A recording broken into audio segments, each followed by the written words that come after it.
Hello student.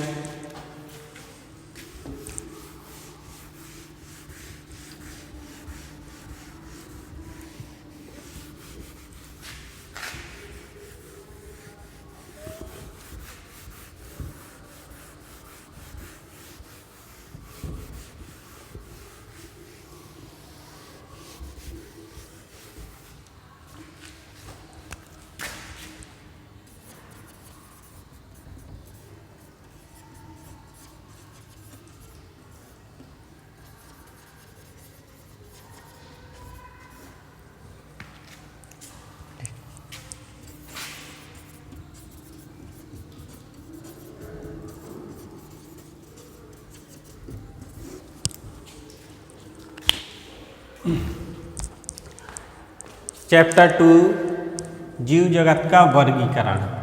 तो जीव जगत के वर्गीकरण में हम लोग मोनेरा पढ़ रहे हैं। मोनेरा जगत में कितने जीवों को रखा गया है? तो मोनेरा जगत में मेनली हम दो ही जीवों को पढ़ेंगे, बैक्टीरिया। बैक्टीरिया दो प्रकार के होते हैं, आर्कीबैक्टीरिया और यूबैक्टीरिया। ठीक, क्योंकि जो बैक्टीरिया होते हैं, जीवाणु होते हैं, इनको मोनेरा जगत पर रखा गया है क्योंकि इसके अंदर क्या प्रोकैरियोटिक कोशिकाएं पाई जाती हैं। सभी एक कोष की, देखो क्या जीवाणु क्या है, एक कोष की है, तो जीवाणु को जगत मोनेरा में रखा गया है। तो सभी एक कोष की जीवों को जगत मोनेरा में नहीं रखा गया है। कुछ एक कोष के जीव होते हैं जिनको प्रोटिस्टा जगत पे भी रखा गया है। अब उनको प्रोटिस्टा जगत में क्यों रखा गया? क्योंकि उनमें यूकैरियोटिक कोशिकाएं पाई जाती हैं। तो प्रोकैरियोटिक कोशिकाओं के आधार पर सभी जीवाणु को जगत मोनेरा में रखा गया। तो हम मोनेरा जगत पढ़ रहे थे। पिछली वीडियो में हमने आपको आर्कीबैक्टीरिया के बारे में बता दिया था, ये कितने प्रकार के होते हैं, इनके लक्षण क्या क्या होते हैं। ठीक है, अब आज के इस वीडियो में आपको बताएंगे यूबैक्टीरिया या जो सत्त बैक्टीरिया। यूबैक्टीरिया को क्या कहते हैं? सत्त बैक्टीरिया। यही बैक्टीरिया होते हैं जो मनुष्य में रोग उत्पन्न करते हैं। ठीक, तो हेडिंग डालेंगे यूबैक्टीरिया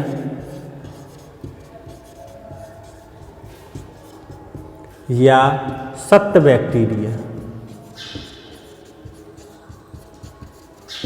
यूबैक्टीरिया या सत्त बैक्टीरिया, यही बैक्टीरिया जो होते हैं जो मनुष्य में रोग उत्पन्न करते हैं। ठीक, तो अब यूबैक्टीरिया और आर्कीबैक्टीरिया में अंतर क्या होता है? देखो, इनकी कोशिका भित्ति में थोड़ा विभेद होने के कारण इनको अलग रखा गया है। ठीक, मतलब कोशिका भित्ति में परिवर्तन की वजह से ही इनको आर्कीबैक्टीरिया से अलग माना गया है। इतना याद रखना, क्योंकि बैक्टीरिया तो सेम होते हैं लेकिन इनमें थोड़ा सा अंदर ये होता है, इनकी कोशिका भित्ति थोड़ी उनसे अलग होती है। जब कोशिका भित्ति इनकी अलग होगी तो इनकी प्रकृति भी अलग होगी। इसलिए जो आर्कीबैक्टीरिया हैं उनसे इनको अलग किया गया है। ठीक, तो कोशिका भित्ति में परिवर्तन होने के कारण इनको आर्कीबैक्टीरिया से अलग किया गया है। अब जब हम ट्रू बैक्टीरिया या यूबैक्टीरिया के बारे में पढ़ेंगे तो इससे पहले हमको एक डेफिनेशन लिखनी है जिसे कहेंगे जीवाणु विज्ञान। आप हेडिंग डालना जीवाणु विज्ञान। देखो, आपको करना क्या है कि पीडीएफ तो हम आपको भेज ही देंगे, तो इसके जो सामान्य लक्षण होते हैं वो तो हम भेज ही देंगे, लेकिन अच्छा रहेगा कि हम यहाँ लिखते जाएं, साथ साथ आप भी लिखते जाएं, क्योंकि पीडीएफ अगर हम नहीं भेजेंगे तो आप इसी से लिख लेना, क्योंकि पीडीएफ में थोड़ा समझ में नहीं आता है आप लोगों को। जिसकी ज़रूरत होगी उसकी हम भेज देंगे। ठीक, हर वीडियो में बताते हैं जिस टॉपिक के पीडीएफ की ज़रूरत होगी उसको हम क्या करेंगे, भेज देंगे, और जिसकी ज़रूरत नहीं होगी वो हम नहीं भेजेंगे। आप लोग इसी से लिखते जाना, साफ साफ लिखेंगे, आपको दिखाई भी देगा, साथ साथ पढ़ते भी जाना और लिखते भी जाना। तो पहली हेडिंग जो आपकी जीवाणु विज्ञान, इसको कहते हैं बैक्टीरियोलॉजी।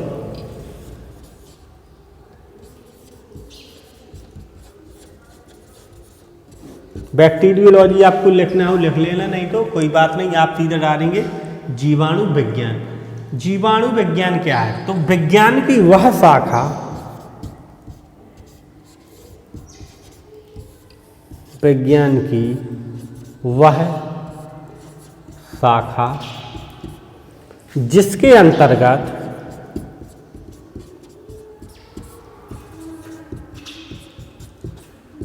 विज्ञान की वह शाखा जिसके अंतर्गत जीवाणु की रचना जीवाणु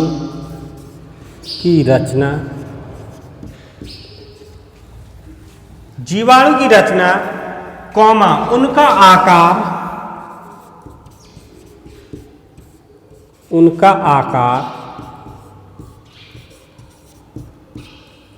तथा वर्गीकरण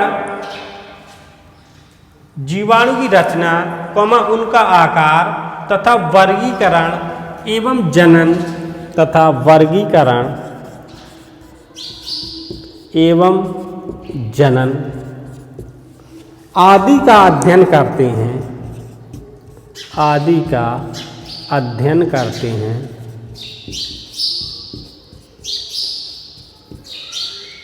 जीवाणु विज्ञान कहलाती है। जीवाणु विज्ञान कहते हैं। लिख लीजिए, मतलब विज्ञान की वह शाखा जिसके अंतर्गत हम जीवाणु में जनन, उनका आकार, उनका वर्गीकरण आदि का अध्ययन करते हैं, उसे हम क्या कहते हैं? जीवाणु विज्ञान कहते हैं। ठीक, तो इसे हम बैक्टीरियोलॉजी कहते हैं। बैक्टीरियोलॉजी एक अलग विज्ञान की शाखा है जिसमें जीवाणुओं का सभी प्रकार का अध्ययन किया जाता है। तो आप ये डेफिनेशन आप लिख लेना जीवाणु विज्ञान में। अब कुछ जीवाणु संबंधी खोजें हुई हैं, तो उनको देखेंगे कि क्या क्या है। इतना आप लिख लेना, वीडियो पॉज करके लिख लेना। अगर आप हम जल्दी साफ कर देते हो तो वीडियो को पॉज कर लेना और उसको लिख लेना। ठीक, तो नेक्स्ट हेडिंग है जीवाणु संबंधी खोज। जीवाणु संबंधी खोज, जीवाणु संबंधी क्या क्या खोजें हुई हैं। ठीक, तो 2-3 इम्पोर्टेंट पॉइंट हैं, उनको आप लिख सकते हैं। तो पहला जो पॉइंट है इसमें लिखा है कि एंटोनी वान ल्यूमेनहॉक ने सबसे पहले जीवाणु की खोज की थी। ठीक, एंटोनी वान ल्यूमेनहॉक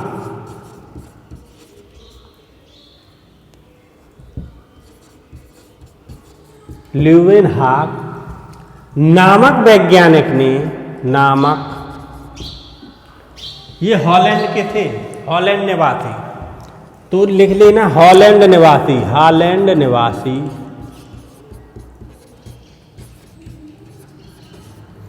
एंटोनी वान ल्यूमेनहॉक नामक हॉलैंड निवासी वैज्ञानिक ने सबसे पहले जीवाणु की खोज की थी।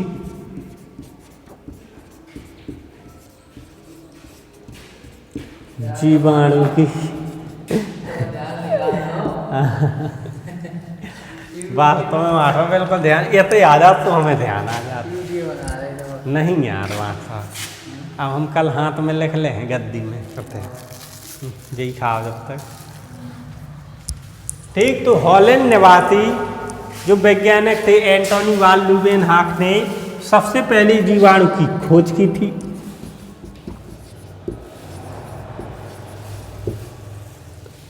ठीक है, तो इन्हीं को जो बैक्टीरियोलॉजी होती है या जीवाणु विज्ञान का जनक भी इन्हीं को कहा जाता है। इनको जीवाणु विज्ञान का जनक कहा जाता है। साथ में लिख लेंगे, इनको जीवाणु विज्ञान का जनक कहा जाता है। ठीक, तो इनको ही जीवाणु विज्ञान का जनक कहा जाता है। तो सबसे पहले इन्होंने ही जीवाणु की खोज की थी और इन्हीं को ही जीवाणु विज्ञान का जनक कहा जाता है। ये आपका पहला पॉइंट है, तो पहले पॉइंट में आप ये लिख लेना। दूसरा पॉइंट है, लुई पास्चर ने बताया कि किण्वन प्रक्रिया सूक्ष्म जीवों द्वारा होती है। दूसरा पॉइंट है, लुई पास्चर ने बताया कि किण्वन प्रक्रिया सूक्ष्म जीवों द्वारा होती है।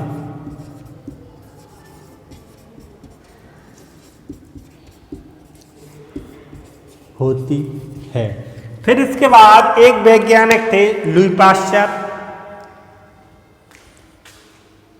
उन्होंने बताया कि जो किण्वन प्रक्रिया होती है, किण्वन प्रक्रिया काय में होती है? जब दूध से दही बनता है तो उसमें किण्वन प्रक्रिया होती है।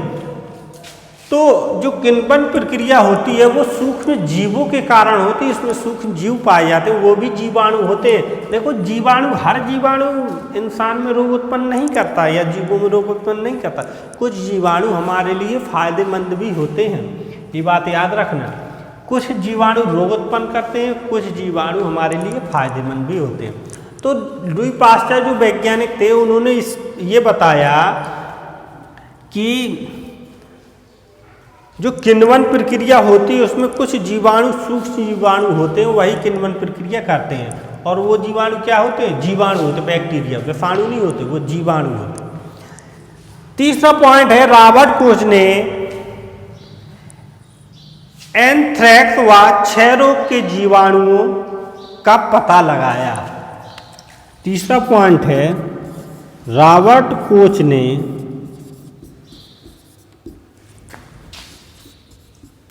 एंथ्रेक्स व क्षय रोग के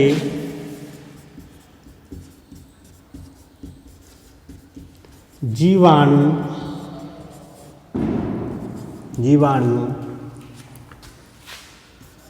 का पता लगाया।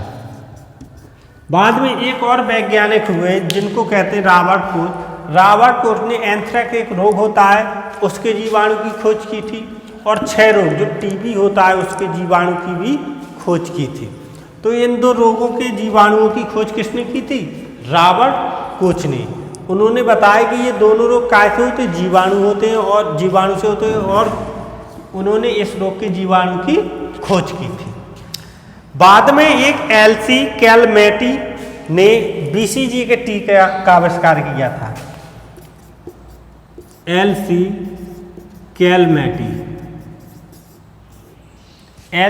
कैलमेटी ने बीसीजी के टीके का आविष्कार किया। ठीक, तो बीसीजी का टीका, ये थोड़ा सिलेबस से अपोजिट आ गया क्योंकि इम्पोर्टेंट था इसलिए हमने लिखवा दिया। बीसीजी क्या होती है?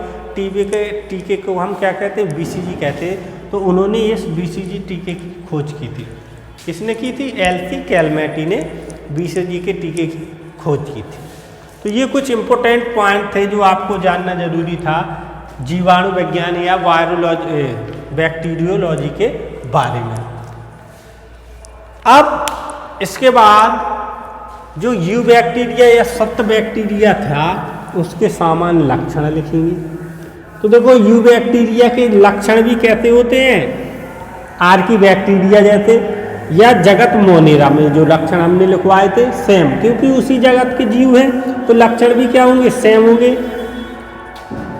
ठीक, तो लगभग सबके लक्षण, चाहे वो आर्की बैक्टीरिया हो, चाहे वो यू बैक्टीरिया हो, चाहे जगत मोनेरा हो, इनके लक्षण सभी के लगभग समान होंगे, क्योंकि एक ही जगत में पाए गए हैं जीव। जब एक ही जगत में रखे गए हैं तो लक्षण तो समान होंगी, लेकिन फिर भी हम लिख लेंगे कुछ पॉइंट।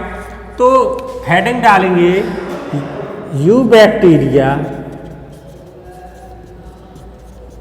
के सामान्य लक्षण। यू बैक्टीरिया के सामान्य लक्षण, देखो साथ में लिखते जाना फायदेमंद रहेगा। तो साथ में आप लिखते जाना हम बोल बोल के लिखवाते जाएंगे। ठीक, तो इसके सामान्य लक्षण हैं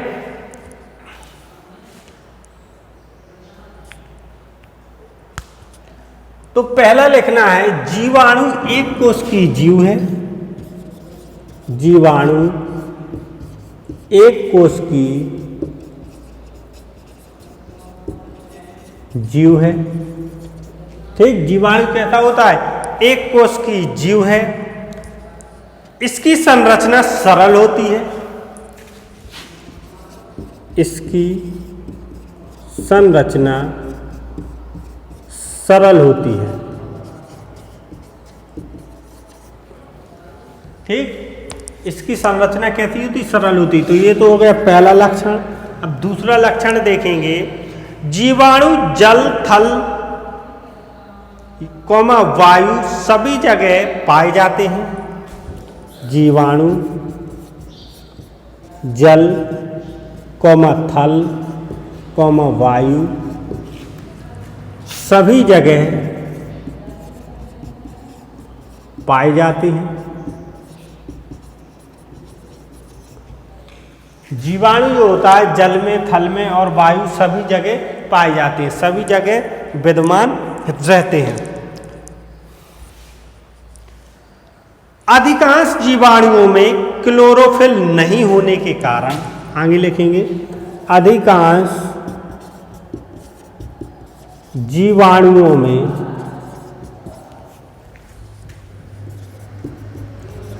क्लोरोफिल नहीं होने के कारण, देखो अब जीवाणु, कुछ जीवाणु ऐसे होते हैं जिनमें क्लोरोफिल पाया जाता है, कुछ में क्लोरोफिल नहीं पाया जाता। तो अधिकांश जीवाणुओं में क्लोरोफिल नहीं होने के कारण अपना भोजन स्वयं नहीं बना पाते। अपना भोजन स्वयं नहीं बना पाते। अधिकांश जीवाणुओं में क्लोरोफिल नहीं होने के कारण ये अपना भोजन स्वयं नहीं बनाते हैं, अतः ये परजीवी होते हैं। ठीक, अतः ये परजीवी होते हैं, मतलब दूसरे के ऊपर आश्रित होते हैं। अब देखो, अधिकांश जो जीवाणु होते हैं उनमें क्लोरोफिल नहीं पाया जाता है, अतः ये परजीवी होते हैं। क्योंकि क्लोरोफिल नहीं पाया जाता है इसलिए अपना भोजन स्वयं नहीं बना पाते हैं। क्लोरोफिल कहाँ पाया जाता है? पौधे की पत्तियों में। पौधे की पत्तियों में क्लोरोफिल होने के कारण वो अपना भोजन स्वयं बना लेते हैं। ठीक, और ऐसे कुछ जीवाणु होते हैं जिनमें क्लोरोफिल नहीं पाया जाता तो वो अपना भोजन स्वयं नहीं बना पाते हैं। तो ऐसे जीवाणुओं को क्या कहते हैं? परजीवी। और अपना भोजन जो स्वयं बनाते हैं जिनमें क्लोरोफिल पाया जाता है उनको क्या कहते हैं? प्रकाश संश्लेषी जीवाणु। तो नीचे अगला पॉइंट लिख ले लेंगे, तीसरा, जिन जीवाणुओं में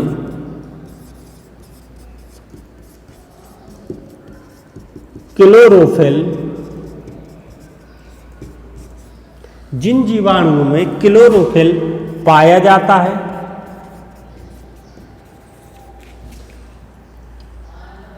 वे जीवाणु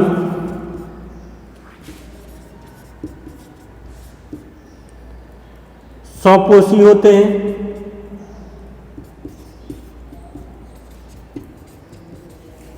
वे जीवाणु स्वपोषी होते हैं। इन जीवाणुओं को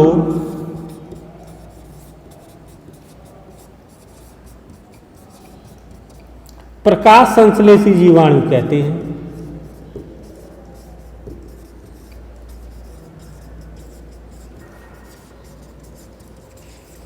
मतलब जिन जीवाणुओं में क्लोरोफिल पाया जाता है वो अपना भोजन स्वयं बना लेते हैं, अतः वो स्वपोषी होते हैं। और इन्हीं जीवाणुओं को क्या कहते हैं? प्रकाश संश्लेषी जीवाणु कहते हैं।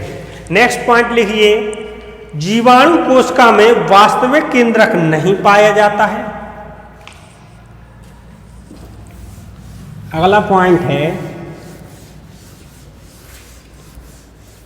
जीवाणु कोशिका में वास्तविक केंद्रक नहीं पाया जाता है। जीवाणु कोशिका में वास्तविक केंद्रक नहीं पाया जाता है। वास्तविक केंद्रक से मतलब होता है जैसे ये कोई जीवाणु का स्ट्रक्चर हुआ या कोई जीवाणु कोशिका है,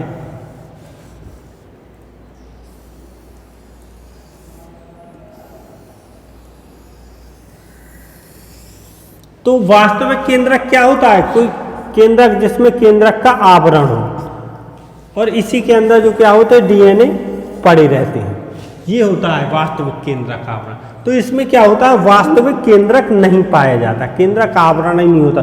तो जो डीएनए होते हैं वो कहाँ पड़े रहते हैं? वैसे ही कोशिका द्रव में स्वतंत्र रूप से फैले रहते हैं। इनको क्या कहते हैं? ऐसे डीएनए को केंद्रकाभ। क्या कहते हैं? केंद्रकाभ कहते हैं।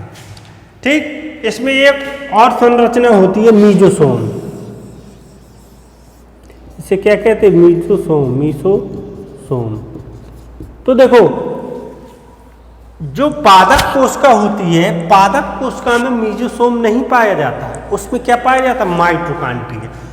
तो पादप कोशिका या जंतु कोशिका होती है, उसमें माइटोकॉन्ड्रिया क्या होती है? प्रमुख जो होता है वो श्वसन अंग होता है।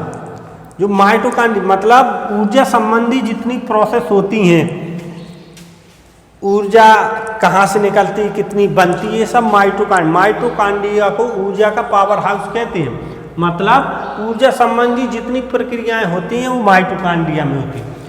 और जीवाणु में जो मीजोसोम होते हैं, इसमें ऊर्जा संबंधी सभी प्रक्रियाएं होती हैं। ठीक, तो जीवाणु कोशिका में माइटोकॉन्ड्रिया और जीवाणु कोशिका में पादप कोशिका या जंतु कोशिका में माइटोकॉन्ड्रिया और जीवाणु कोशिका में मीजोसोम। इनके कार्य क्या होते हैं? समतुल्य होते हैं, समान होते हैं। इसका भी कार्य क्या होता है? ऊर्जा संबंधी प्रक्रियाओं में भाग लेना। और जो जंतु कोशिका होती है उनमें माइटोकॉन्ड्रिया का कार्य भी यही होता है। तो मतलब जो मीजोसोम और माइटोकॉन्ड्रिया क्या होते हैं? समतुल्य होते हैं, समान होते हैं। इनका कार्य क्या होता है? समान होता है। वो अभी हम आपको बता देंगे, लिख लेना। जीवाणु, एक मिनट रुको। जीवाणु कोशिका में वास्तविक केंद्रक नहीं पाया जाता, केंद्रक कला का अभाव होता है, इसी में लिख लेना। केंद्रक कला का अभाव होता है।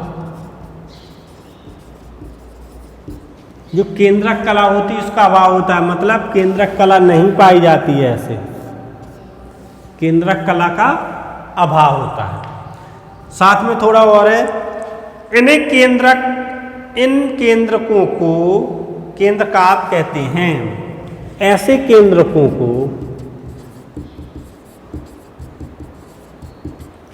केंद्रकाभ या न्यूक्लियोइड केंद्रकाभ कहते हैं। तो जब ये केंद्रक कला नहीं पाई जाती है तो इस प्रकार जो केंद्रक पड़े रहते हैं उसको हम क्या कहते हैं? केंद्रकाभ कहते हैं। ठीक, इतने आपने पॉइंट्स लिख लिए। वीडियो थोड़ा बड़ा हो रहा है तो वीडियो ज़्यादा बड़ा नहीं करते हैं क्योंकि बाद में प्रॉब्लम होने लगती है हमारे फ़ोन में। तो कुछ लक्षण लिखवाए 4, बाकी लक्षण कल के वीडियो में बताएंगे, तो उससे आप लिख लेना। तो इस वीडियो में इतने ही लक्षण बताए 4, तो चारों लक्षण लिख लेना। इसके बाद हम अगली वीडियो में बताएंगे। ठीक, और साथ में लिखते भी जाना क्योंकि PDF शायद हम नहीं भेजेंगे, तो साथ में अगर किसी को ज़रूरत हो तो हमको कॉल करके बता सकता है, तो हम भेज देंगे, कोई प्रॉब्लम नहीं। ठीक, धन्यवाद।